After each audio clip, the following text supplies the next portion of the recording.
تزاد کی کتاب اس کا 13واں باب۔ بنی اسرائیل نے پھر خداوند کی نگاہ میں بدی کی تو خداوند نے انہیں فلسطینیوں کے ہاتھ میں 40 برس تک دے دیا۔ اور دان کے قبیلے میں سورا کا ایک آدمی تھا جس کا نام مانو تھا، اور اس کی بیوی بانجھ تھی، چنانچہ اس سے کوئی بچہ پیدا نہ ہوا۔ اور خداوند کا فرشتہ اس عورت کو دکھائی دیا، اور اس نے اس سے کہا، تو بانجھ ہے اور تیرا کوئی بچہ نہیں، لیکن تو حاملہ ہوگی اور تیرے بیٹا ہوگا۔ بس اب خبردار رہ، اور نہ میں یا کوئی نشہ آور چیز پی، اور نہ ہی کوئی ناپاک چیز کھا، کیونکہ تو حاملہ ہوگی اور تجھ سے بیٹا ہوگا، اور اس کے سر پر اس طرح نہ پھرے گا، کیونکہ وہ لڑکا اس ماں کے پیٹ ہی سے خدا کا نذیر ہوگا، اور وہ اسرائیل کو فلسطینیوں کے ہاتھ سے رہائی دینا شروع کرے گا۔ تب اس عورت نے جا کر اپنے شوہر سے کلام کر کے کہا کہ ایک مرد خدا میرے پاس آیا، اور اس کی شکل خداوند کے فرشتے کی طرح نہایت ہیبت ناک تھی، اور نہ میں نے اس سے پوچھا اور نہ اسی نے اپنا نام مجھے بتایا۔ اور اس نے مجھ سے کہا، دیکھ تو حاملہ ہوگی اور تجھ سے بیٹا ہوگا، چنانچہ اب تو نہ میں اور نہ کوئی نشہ آور چیز پی اور کوئی ناپاک چیز نہ کھا، کیونکہ وہ لڑکا اپنی ماں کے پیٹ ہی سے اپنی وفات کے دن تک خدا کا نذیر ہوگا۔ تب مانو نے خداوند کے آگے دعا کی اور کہا، اے خداوند، میں تیری منت کرتا ہوں، وہ مرد خدا جسے تو نے بھیجا تھا پھر ہمارے پاس آئے اور ہمیں بتائے کہ اس لڑکے سے جو پیدا ہونے کو ہے ہم کیا کریں۔ تو خداوند نے مانو کی دعا سنی، اور خداوند کا فرشتہ اس عورت کے پاس جس وقت وہ کھیت میں تھی پھر آیا، اور اس کا شوہر اس کے ساتھ نہ تھا۔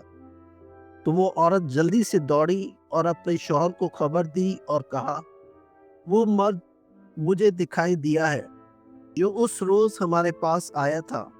کب مانو اٹھا اور اپنی بیوی کے پیچھے پیچھے گیا، اور اس مرد کے پاس آیا اور اس سے کہا، کیا تو ہی وہ مرد ہے جس نے اس عورت سے باتیں کی؟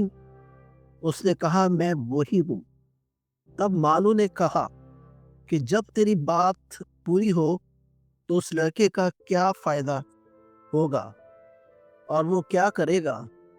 خداوند کے فرشتے نے مانو سے کہا کہ ان سب چیزوں سے جو میں نے اس سے کہیں یہ عورت پرہیز کرے۔ جو چیز طاق سے پیدا ہوتی ہے وہ نہ کھائے، اور میں اور کوئی نشہ آور چیز نہ پیے اور کوئی ناپاک چیز نہ کھائے، اور جو کچھ میں نے اس سے حکم دیا اس پر عمل کرے۔ تو مانو نے خداوند کے فرشتے سے کہا، ہمیں اجازت دے کہ ہم تجھے روک رکھیں اور ایک بکری کا بچہ تیرے لیے تیار کریں۔ خداوند کے فرشتے نے مانو سے کہا، اگر تو مجھے روک رکھے تو بھی میں تیری روٹی میں سے نہیں کھاؤں گا، لیکن اگر تو سوختنی قربانی تیار کرے تو خداوند کے لیے اسے گزران، کیونکہ مانو نے نہ جانا کہ وہ خداوند کا فرشتہ ہے۔ مانو نے خداوند کے فرشتے سے کہا، تیرا نام کیا ہے، تاکہ جب تیری بات پوری ہو ہم تیری عزت کریں۔ خداوند کے فرشتے نے اس سے کہا، تو میرے نام کی بابت کیوں پوچھتا ہے، کیونکہ میرا نام تو تعجب انگیز ہے۔ تب مانو نے ایک بکری کا بچہ ماں نظر کی قربانی کے لیا اور انہیں چٹان پر خداوند کے لیے گزرانا، جو تعجب انگیز کام کرتا ہے۔ جب مانو اور اس کی بیوی دیکھ رہے تھے تو یوں ہوا کہ جب مذبح پر سے آسمان کی طرف شعلہ بلند ہوا تو خداوند کا فرشتہ مذبح کے شعلے میں اوپر چڑھ گیا، اور مانو اور اس کی بیوی یہ دیکھ کر زمین پر اپنے منہ کے بل گر پڑے۔ لیکن خداوند کا فرشتہ مانو اور اس کی بیوی کو پھر کبھی دکھائی نہ دیا۔ اس وقت مانو نے جانا کہ وہ خداوند کا فرشتہ تھا، تو مانو نے اپنی بیوی سے کہا کہ ہم ضرور مر جائیں گے کہ ہم دونوں نے خدا کو دیکھا ہے۔ اس کی بیوی نے اس سے کہا، اگر خداوند چاہتا کہ ہمیں مار دے تو سوختنی قربانی اور نذر کی قربانی ہمارے ہاتھ سے کیوں قبول کرتا، اور نہ ہمیں یہ سب کچھ دکھاتا، اور نہ اس وقت ہم سے اس طرح کی باتیں کہتا۔